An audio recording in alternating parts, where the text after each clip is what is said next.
So, an independent clause is a clause that can stand on its own as a sentence without confusing or confounding anyone. We've already discussed that because it is a clause, it has to have this subject, and it also has to conclude with a predicate. If we wanted to be more specific about the recipe of an independent clause, it usually has a noun acting as the subject, a verb as the action, and either a direct object or an indirect object of that verbal action. I'm going to go ahead and I'm going to put asterisks or little parentheses around noun and direct and indirect object. And I'll tell you why in just a second. So, let's look at a couple quick examples.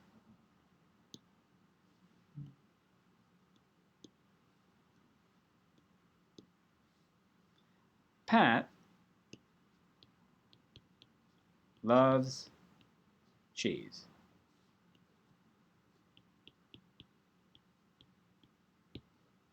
Here, we clearly see a noun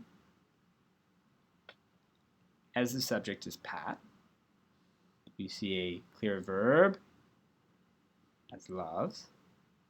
And we see a direct object, the object of loves there, as cheese. So we can safely say, yeah, that makes sense. That has all the right parts. No one's going to punch your mouth if you say that sentence and say speak English. You know, it's coherent. It makes sense. Okay.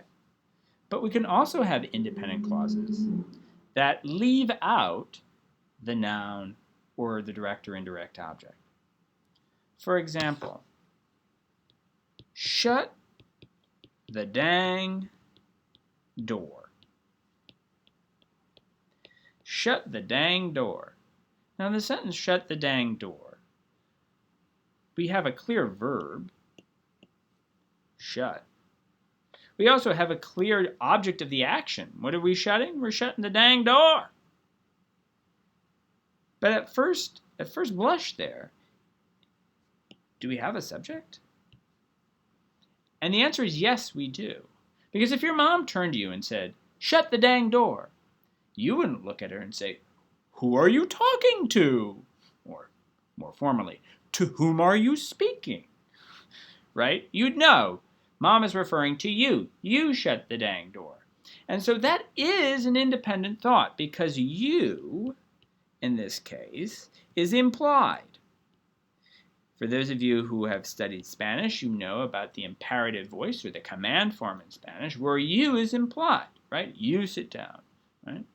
You speak. You listen. We have that in English as well. So I can have independent clauses that don't technically have a noun visible, but one is implied.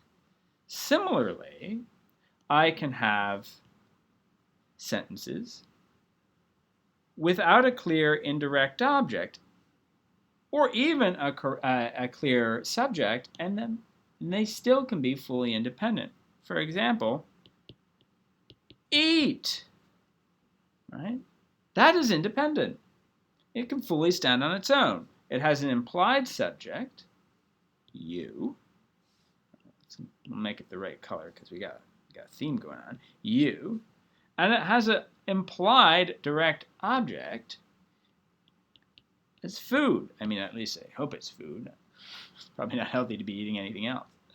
So we see even within the definition of an independent clause requiring a noun, a verb, direct object, or indirect object, we have exceptions in the English language, right? So I think it's probably fairly clear by this point what an independent clause is and how it operates and how we can identify it.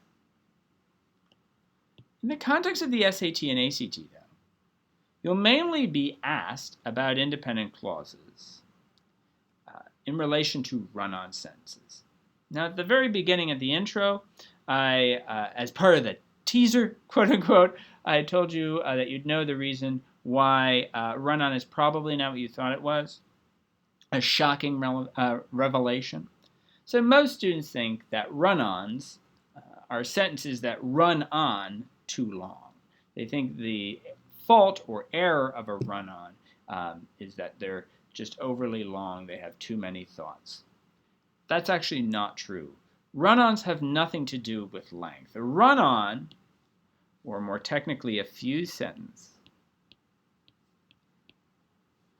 a run-on is two or more uncoordinated independent clauses.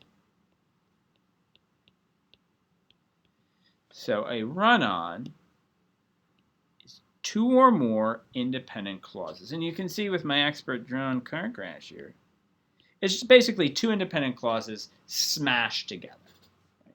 And we'll use even very short examples here to highlight this. Pat loves cheese. We're all in agreement that's independent. Cheddar is his favorite.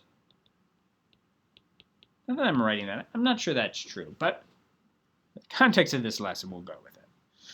I mean, cheddar's pretty good. White cheddar's pretty good. Mac and cheese is pretty good.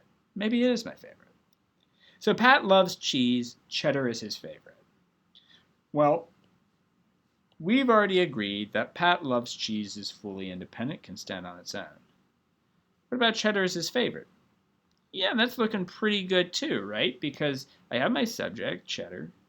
I have my verbal action, is. Is what we call a verb of being. Is, was, were, had been, will be.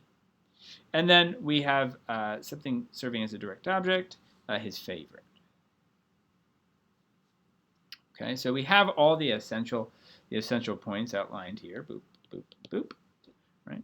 So these are both independent, but they're smashed together. There's nothing coordinating them here. Coordinate, by the way, is a technical grammar term which means to put together properly. When we coordinate thoughts, we put them together in a way that both unites them but clarifies the meaning between each clause. So it's not a confusion. It's not confusing how they go together. So an uncoordinated independent clauses are those just willy-nilly smashed together. There are 4 ways to fix a run-on. Notice I have them outlined here. 1, 2, 3, 4. And the SAT and ACT both will test you on each of those 4 ways. So on average, consequently, you will see around 4 run-on questions in the SAT or ACT because they're checking out to see if you know each of the 4 fixes. So what are the 4 ways to fix a run-on? Well, as you probably have might guess, the first one is a period. If I have 2 independent clauses, I can separate them just with a period. Throw some colors in there. Let's see, what are we going to do for colors? Look at this, purple. The second way I can fix this or coordinate it properly is the semicolon. Right? So if I didn't want to put a period, I could put a semicolon and it would serve the same function. By the way, if you're unfamiliar with the semicolon, don't worry. We are going to go in depth about each of these punctuation marks very soon. The third way I could coordinate this properly or fix it is I could put comma and or comma but or comma fanboys. For and, nor, but, or, yet, or so. Fanboys, as you may have been taught back in the wilds of middle school, is the collection of coordinating conjunctions, tiny words whose job is to connect clauses. And we always use a coordinating conjunction with a comma when we're trying to fix something, when we're trying to combine 2 independent clauses. Now you notice that I've put these 2 first. That's for a reason. 90% of the time it's going to be one of these 2. Very rarely are you going to see comma fanboys. So as long as you're familiar with comma and or comma but as one of the 4 fixes, you're going to be good to go. Little bonus feature here. Many times, the test will also have comma, however, which you think, oh, well, comma, however, that serves the same purposes as comma. But actually, it doesn't. Even though they mean the same thing, they're both oppositional words, meaning that they set the two ideas at odds with each other. I love ice cream. However, I am lactose intolerant. I love ice cream, but I'm lactose intolerant. Means the same thing. That said, only but is a coordinating conjunction. So only but can join along with a comma two independent clauses. Comma, however, acts as an interruption, kind of a statement or a aside, like a wise, kind of a wise-ass remark. It is outside of the sentence. So it doesn't actually have any coupling power. It can't unite or coordinate things. I mention that not really as trivia, but as something that routinely comes up. They'll have comma, however, students will pick it thinking it's the same as comma, but not so. And what is the final fix? The final fix is subordination. Subordination is the process by which adding and subtracting words to one of the clauses makes it dependent and descriptive of the other remaining clause. So I add or subtract words to make one clause dependent on the other.